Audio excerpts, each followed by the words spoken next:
यो कथा मेरो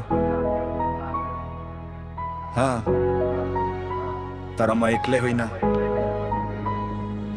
सानो उमेर ठुला सपना आँखाभरि, तर भाग्यले लेखिदियो अँध्यारो कहानी। आफ्नै घरभित्र डरको बास थियो, आफ्नै मान्छेको हातमा मेरो घाउ थियो।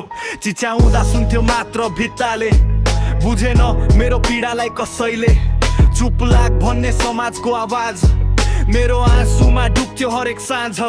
म रोएकी छोरी हुँ तर कमजोर छैन, मेरो घाउ गहिरो छ तर म हार्ने छैन। मेरो आवाज दबाइयो तर म बाँचिरहेकी छु, मेरो पीडाबाटै आज म बलियो बनेकी छु। मेरो कपडा होइन दोषी, मेरो हाँसो होइन दोषी त त्यो सोच हो जुन मान्छे भित्र रोपिएको छ गहिरो कहीँ। मेरो सम्मान सस्तो होइन, मेरो आत्मा कसैको खेलौना होइन। आदतको डरलाई मैले आगो बनाएँ, मेरो आँसुलाई शक्ति बनाई उठाए। आज म चुप छैन, म बोलिरहेकी छु, मेरो पीडा नै मेरो गीत बनेकी छु। म टुटेकी होइन, म उठेकी छु, मेरो आँसुबाटै क्रान्ति बनेकी छु। म छोरी हुँ, म साहस हो,